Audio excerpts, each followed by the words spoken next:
Ma'am मुझे तो कभी वन नाइट स्टैंड ऑफर ही नहीं है। वन नाइट स्टैंड होता क्या है और इसमें कोई खराबी है क्या अगर ना हो तो? वन नाइट स्टैंड मतलब कि आपने कभी किसी कुछ प्लान नहीं किया है, आप कहीं गए हैं, कोई आपको मिल गया है और आप उनके साथ सेक्स कर रहे हैं, यौन क्रिया पूरी हो रही है, ठीक है ना। तो इसमें ये है कि अगर कई बार हम ऐसा सोचते हैं कि ये वन नाइट स्टैंड है, एक बार हुआ, उससे हमारा कोई नाता नहीं है, कुछ रिश्ता नहीं है, कुछ नहीं। पर चक्कर ये है कि जब हम किसी से भी मिलते हैं और किसी को छूते हैं और साथ ही साथ अगर साथ में यौन क्रिया कर रहे हैं तो काफ़ी इंटीमेट टच हो जाता है, मतलब काफ़ी क्लोज है। तो उसमें और स्पेशली यौन क्रिया करते वक्त फिर जब ऑर्गेज़म होता है उसमें भी बहुत ज़्यादा हार्मोन्स रिलीज होते हैं, ऑक्सीटोसिन वगैरह रिलीज होता है। तो थोड़ी बॉन्डिंग थोड़ी तो होगी, है ना। तो वो तो एक चीज है, पर ये नहीं है कि उसी के साथ तो पूरे जन्म का रिश्ता हो गया, ऐसा तो नहीं होता। हाँ मैम, वही मैं सोच रहा था कि अगर इतना इंटीमेसी जम ही गया है तो क्या शादी के बाद ही करना उचित है, पहले ही कर लेंगे तो? हाँ। तो अब ये है कि चलिए किसी ने एक बार वन नाइट स्टैंड किया, फिर कुछ दिनों बाद किसी और के साथ, क्योंकि ये तो कोई भी हो सकता है। वन नाइट स्टैंड में यही है कि आपके फिर कई यौन क्रिया के कई पार्टनर्स हो गए, एक ही नहीं, ठीक है। अब ये सोचिए कि आप किसी को चुंबन ले रहे हैं, किस कर रहे हैं, ठीक है।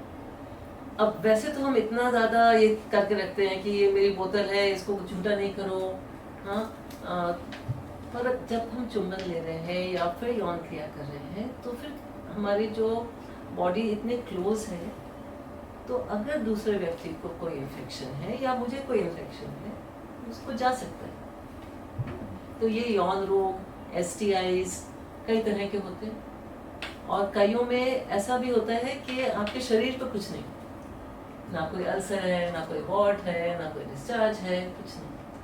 और स्पेशली HIV का ऐसे ही चक्कर है, कुछ पता नहीं चलेगा। इसके कोई संकेत कभी जल्दी उम्र में नहीं मिल सकता है? नहीं, HIV किसी को आया है किसी यौन क्रिया से या किसी और ब्लड ट्रांसफ्यूजन ऐसे कभी आ गया है तो फिर लगभग 2 से 10 साल तक कोई शरीर में कुछ भी नहीं होता, व्यक्ति एकदम तंदुरुस्त महसूस करता है। पर जितने लोगों के साथ सेक्सुअल एक्टिविटी करते हैं उस टाइम में, उनको ये HIV ट्रांसमिशन होने का चांस रहता है, ठीक है। तो मतलब ये हुआ कि आपके जितने ज़्यादा सेक्सुअल पार्टनर्स हैं आपके जीवन में, हर बार आप उनसे जब सेक्स कर रहे हैं तो आपको इन्फेक्शन आने का चांस है। और जो व्यक्ति है उसने भी कई पार्टनर्स हो सकते हैं उसके जीवन में, तो इन्फेक्शन इस तरह से काफ़ी फैल जाती है, यौन रोग। तो इसलिए कई बार लोग कहते हैं कि भाई सेक्स करो तो शादी के बाद और एक ही व्यक्ति से, उनका मतलब ये होता है कि एक ही व्यक्ति के साथ सेक्स करो, उसी के साथ रहो, तो फिर आपका ये सारे इन्फेक्शन वगैरह कम होंगे, आपकी बॉन्डिंग भी होगी उनके साथ, ये सब है।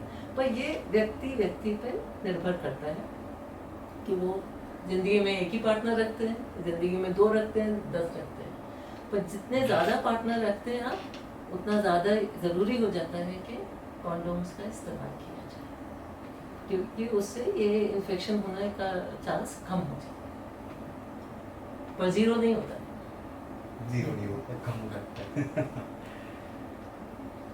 ये तो काफ़ी खुलासा हुआ, हमको भी यही लगा कि काफ़ी सारे लोगों के साथ कर सकते हैं, सिर्फ एक ही के साथ करना होता है क्या? हाँ, ऐसा नहीं। और फिर ये शादी का जो चक्कर है, कई बार हम बच्चों से कहते हैं बच्चे कैसे होते हैं, या उनको आइडिया पड़ जाता है कि शादी के बाद ही बच्चे होते हैं, तो ये भी गलत है। हमें सही से बच्चों के, किशोर के जवाबों का उत्तर देना चाहिए। बच्चे कब होते हैं? शादी के बाद नहीं, सेक्स करने से बच्चे होने का चांस रहता है। तो इस तरह से खुली सोच होनी चाहिए।